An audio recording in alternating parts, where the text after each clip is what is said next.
পুরানো বেডশিটটাকে তুলেই আজ একটা নতুন বেডশিট পেতে নিলাম, কারণ আজ হচ্ছে সোমবার। আর আজ কিন্তু শ্রাবণের শেষ সোমবার। আমি পুরো ঘরটাকে ক্লিন করে আজ আবার নিরামিষ খাবো, তো সে কারণে একদম সকালবেলায় কিন্তু মেয়েকে স্কুল দিয়ে এসে সব কাজ কমপ্লিট করে স্নান করে এখন গোপালকে সেবা টেবা দিয়ে আমি কিন্তু এখন তৈরি হয়ে যাব, কারণ শিবের মাথায় যাব আবার জল ঢালতে। তো পাশেই একটা শিব মন্দির আছে, সেখানেই যাব।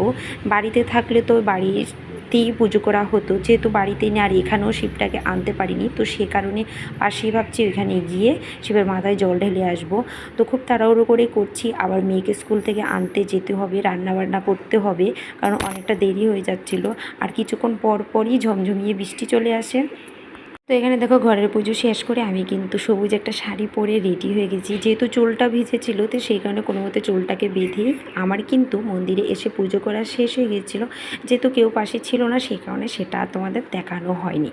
তো তারপর চলো অনেক 1 ঘন্টা পর, তখন প্রায় লেট হয়ে গিয়েছিলো বলে সঙ্গে সঙ্গে এসেই কিন্তু মেয়েকে স্কুল থেকে নিয়ে এসে রান্নাবান্না করেছি বলতে আজ তো নিরামিষ, কুমড়ো ভাজি করেছি সকালবেলা আর মুগ ডাল করে সকালবেলা খাওয়া দাওয়া করে ঘুমিয়েছিলাম। তারপর এখন প্রায় বিকেল 4টে বাজে, ঘুম থেকে উঠে কিন্তু আমি একটু সবজি রান্না করেছি। আর যেহেতু প্রচুর বৃষ্টি হচ্ছে বাইরে, তখন কিন্তু প্রায় 4টে বাজে, তো ভাবলাম কি একটু রুটি করি, যেহেতু মেয়েও ঘুমিয়ে আছে।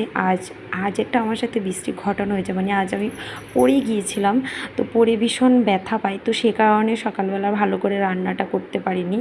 একটু ডাল আর কুমড়ো ভাজি করে মেয়েকেও খাইয়ে দিয়েছিলাম। তারপর দেখো আমি এখানে রুটি বানাচ্ছিলাম, দেখে মেয়েও সঙ্গে সঙ্গে ঘুম থেকে উঠে আসলো। উঠে এসে দেখে বলছিল, মা আমাকে দাও, আমিও খেলবো বানাবো। তো সঙ্গে সঙ্গে ওর তার খেলনাগুলো নিয়ে এসে খেলতে শুরু করলো। তো যাই হোক, ওর পাশে খেলতে থাকো, আমিও ততক্ষণে রুটিগুলি কিন্তু বানিয়ে নিয়েছি। আর এখানে দেখো সম্পূর্ণ রুটি কিন্তু আমার বানানো কমপ্লিট হয়ে গেছে। তো চলো, আজকের এই ছোট্ট মিনি ব্লগটা তোমাদের কেমন লেগেছে অবশ্যই কিন্তু কমেন্ট করবে। দেখা হচ্ছে তোমাদের সাথে নেক্সট ব্লগে। টাটা।